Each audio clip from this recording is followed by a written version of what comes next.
I think he's done singing. Anyway, good morning. Yep. I got up a little while ago, started researching Mr. Tom Hartman. And I found all kinds of interesting videos, especially your interviews with Greg Palast, whom I adore. Thank you. He's actually a real reporter. He actually really exposes shit. Not unlike Tom Hartman, who just tends to drag on the heels of everybody else. Yeah. I flipped out last night over this gun control shit and the so-called big picture interview with people where we were supposed to have a conversation, which it was not. It was not a conversation, people. Go and look at it. The minute these men open their mouths, bam, Hartman's on them. Well, I mean, what's the point of asking a question if you don't want to fucking answer, dumbass? But anyway, I digress, because I said that I could prove that he was full of shit. Well, now, he interviews Greg Palast several times. And Greg is like astronomically well known for exposing our criminal government. In fact, I'm listening to an interview about his book called Billionaires and Ballot Bandits. And they're describing how they get rid of people off the voting rolls. 9 easy ways to be a criminal in government. And then this motherfucker wants to sit out here and talk to me about Second Amendment. Really? Yeah. Sorry. Not buying the bullshit. Yeah. I get the part where people want to get their titties in a twist. And I get the whole knee-jerk reaction. Oh my God, it's kids. It's kids. It's kids. They've killed kids. They've killed kids. But I don't seem to recall any of you acting like that during Waco or Ruby Ridge. In fact, very little of it was done at the Oklahoma bombing. See, so talking about taking people away, taking away their weapons or a way to defend themselves in any way, shape, or form. Nope. I don't seem to recall hearing any of that kind of a conversation. Not at all. But in the day of people who prep, which is now a $4 word, right? Prepping is now a bad thing. I never even said prepping was a bad thing. I always thought that was a good idea. If you had it, get it, right? Stock up on it. Whatever. And this ever-increasing 24/7 media that never shuts the fuck up. The only time that thing shuts the fuck up is if I shut it off. And at this point, I think the television's been shut off for more than a month now. I just can't find anything of any value to look at on it, to be honest with you. Everybody wants to dilute the question about whether or not you should be able to defend yourself in your own home. I'm going to give you a couple of examples of why whatever law enforcement has, I fucking need. Okay? Seattle. A deaf man was crossing the street playing with a little pocket knife about this big. He's deaf, mind you. In the 7 seconds that the officer yelled at this man, because that's what it took from beginning to end, is when he shot this poor man in the back. Killed him dead right there on the fucking streets of Seattle. 7 seconds. This shooting, although clearly a wrongful death, was upheld as legal. Really? I fear the day that my hearing gets so bad that I can't hear somebody yelling at me. I literally live in fear of that day, and it's coming, because the damage to my eardrum is that bad that I wouldn't be able to hear somebody yelling behind me, that I could wind up dead for whittling.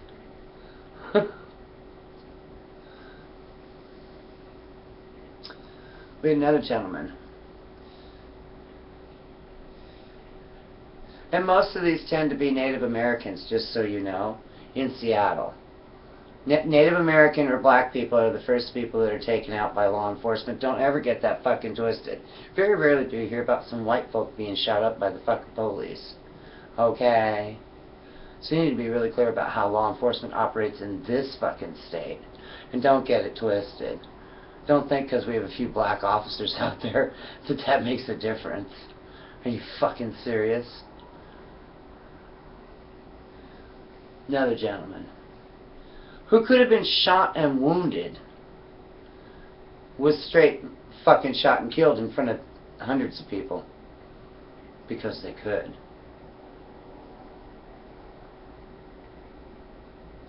This goes on around here quite a bit, especially like in the Rainier Valley area, South Seattle, the areas where I grew up, right? Where there used to be this mix of just all poor people, man. We're just all poor. Color didn't have to have a damn thing to do with it. But we have law enforcement officers in Seattle that will stand inside of a transit center, which is supposed to be on camera and protected fully, and they will watch people get the shit beat out of them and do nothing. In fact, some of these officers will stand back and fucking giggle. So you want to reiterate to me again about how I don't have a right to defend myself by any means necessary, when the law enforcement won't even do it for you? More than 2 years now I'm waiting for a fucking Tacoma cop to show up to take the report for the fucking theft from my home down the street. 2 years. 2 years. Nobody showed up. Nope. Not at all. In fact, the first time they did show up, I had to argue 20 minutes with the officer to get the paperwork so that we could file for the loss of the things that were stolen out of the home the first fucking time. Yeah, because apparently robbing somebody's house in Tacoma is just an open gate fucking policy. And that's okay. But if you call for medical care and the police happen to get there before the EMTs do, you're going to jail. That's a fucking guarantee. I've seen it happen. Yeah. See, so when you sit here and you pontificate to me about why law enforcement is the only one that should be allowed to have a 15-round clip, I beg to differ. How many homes in my area, how many people are dead in my state alone because the police simply fucked up and made a mistake, shot the wrong guy, went to the wrong address. People's kids and pets are killed right in front of them, usually on a mistake. Oh, I'm sorry, we're at the wrong house. You never hear a byline after that. No officer goes to jail. No officer goes to prison. No officer is ever even put out of a fucking job, save maybe put on fucking binders or relief, right? Until an investigation is done. And that's usually done with full pay on the taxpayer dollar. And you want me to buy into what? My law enforcement's been cross-training with the fucking military for more than 20 years. Who did you think you was talking to?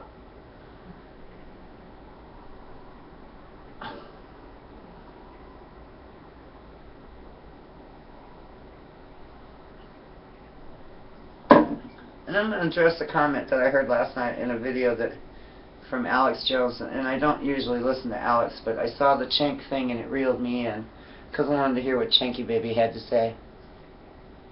Look, you stupid fucktard. It must be nice to live in some kind of a glass house that bullets just don't ever penetrate. It must be fucking fantabulous, dude. Right? This is what saddens me about Cenk, is he calls himself a fucking progressive. Progressive what? Progressive what, my friend? You don't believe that there aren't FEMA camps out here? How many fucking videos can be found talking about these fucking FEMA camps?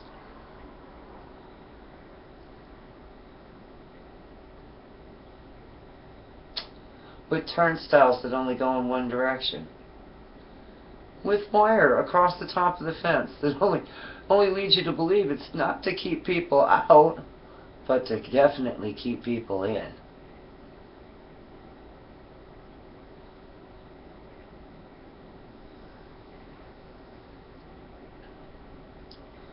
You don't think that shit's real? I suppose you don't believe that the country's been divided up into 10 separate sections either, which it has. I'll bet you don't even believe that inside our own borders they are doing patrols and they are stopping and asking people to prove that they're Americans more than 50 miles inside our borders. Sometimes upwards of more than 100 miles inside our border. But there's no illegal human beings. So why are we doing this? Because it's a way to make money, people. That's all it's ever been about. That's why we've built more prisons than we have schools. Because the prison industrial complex makes money hand over fist. And even though they only sell these shares for somewhere between 20 and 25 bucks a share, when you buy enough of them, and the average stay is $80,000 worth.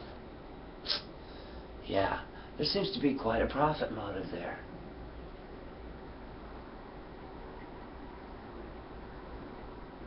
Our country has a history of locking up people, just in case you fucking forgot about that.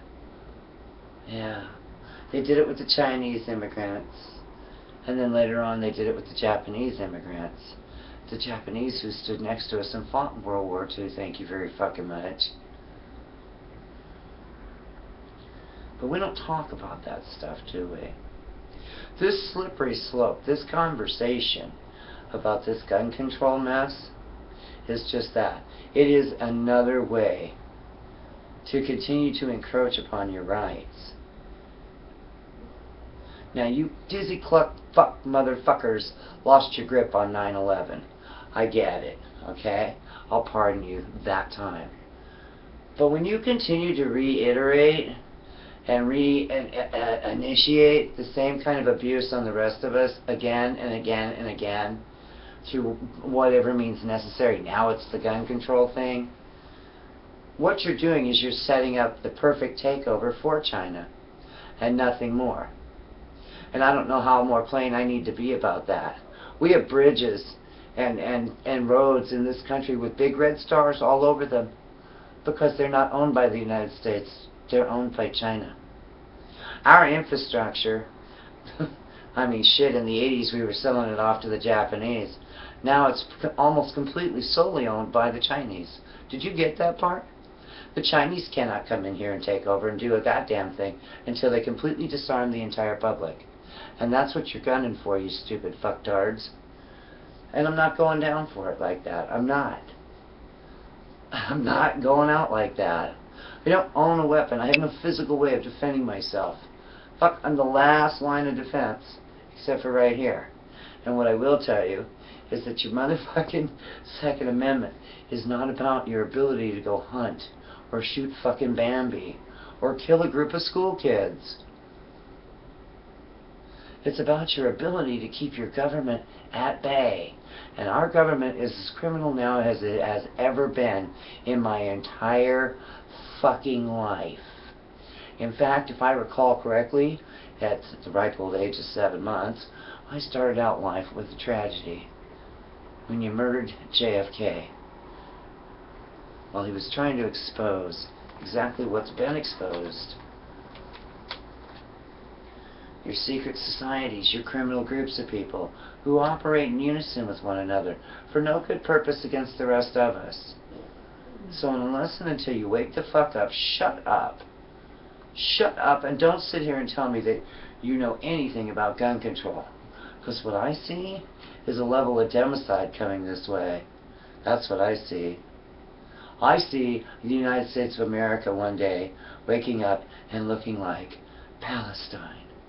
An open-air prison where the Israelis take pot shots at people because they can.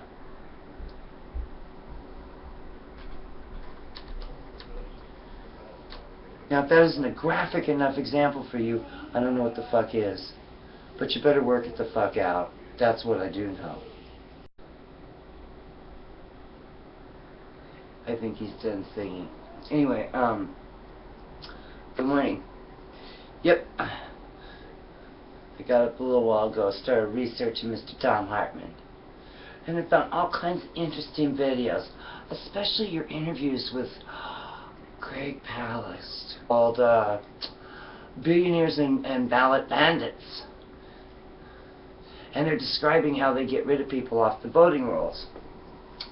9 easy ways to be a criminal in government. And then this motherfucker wants to sit out here and talk to me about Second Amendment.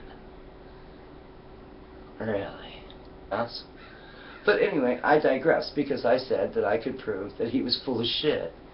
Well, no, he interviews Greg Palast several times. And Greg is like astronomically well known for exposing our criminal government. In fact, I'm listening to an interview about his book called This Gun Control Shit, and the so-called big picture interview with people where we were supposed to have a conversation, which it was not. It was not a conversation, people. Go and look at it. The minute these men open their mouths, bam, Hartman's on them. Well, I mean, what's the point of asking a question if you don't want to fucking answer, dumbass? Whom I adore. Thank you. He's actually a real reporter. He actually really exposes shit. Not unlike Tom Hartman, who just tends to drag on the heels of everybody else. Yeah. I flipped out last night.